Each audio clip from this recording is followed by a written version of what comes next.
In the serene village of Greenhaven, life had always been simple and harmonious. Nestled between lush hills and surrounded by flourishing orchards, the village was known for its bountiful fruit. But a strange rot had begun to afflict the orchard, threatening the livelihood of all the residents. Villagers whispered of an ancient legend, a myth speaking of a fearsome beast that slumbered beneath the earth, stirring occasionally to exact its wrath upon those who trespassed its domain. Eyes wide with fear, they gathered around the village square each evening, murmuring that the beast had awoken. Amidst the fear and anxiety shadowing Greenhaven, stood Arun, a spirited 12-year-old boy with dreams as vast as the sky. Unlike many of his peers, Arun was curious and bold, possessing a heart that yearned for understanding, not dread. One afternoon, while gazing at the wilting trees, Arun noticed something many others had overlooked, a pattern in the rot, spreading outward from a single point near the heart of the orchard. Whereas others saw doom, Arun saw an opportunity to confront the myths of old. Under the light of a waning moon, with only his resolve and a lantern to guide him, Arun ventured to the epicenter of the blight.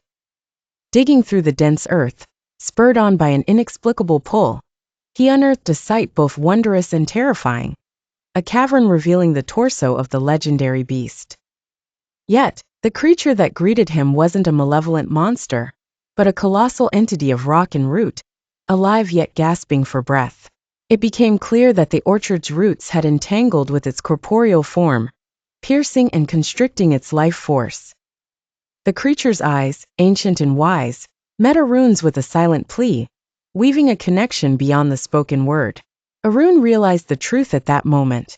The entity was not the bringer of rot, but a victim, ensnared by the greed and growth of the very orchard the village prized. Torn by the newfound knowledge, Arun faced a difficult choice. Would he risk the wrath of the villagers by protecting this creature, or let the fear and ignorance breed continued harm? As he grappled with his options, a plan began to form. Over the days that followed, Arun, with silent dedication, worked tirelessly. He mapped out the network of roots, carefully pruning them one by one, setting the creature free from its earthy chains, all while nurturing new shoots that would grow in balance with the entity below. As the orchard slowly rejuvenated, its roots harmonizing with the living stone beneath, the village began to heal not only in their crops but within their hearts.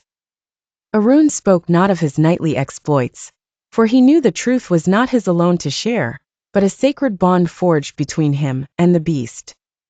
The legend of the beast lived on, but its narrative took on a new hue, one not of fear, but one of respect and coexistence.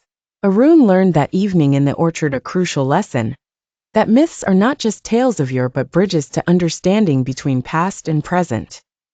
Thus, with the orchards thriving once more and a secret buried at their heart, Greenhaven remained a place of wonder, where old myths found new truths, each nurtured by a boy's courage and the silent wisdom of the earth.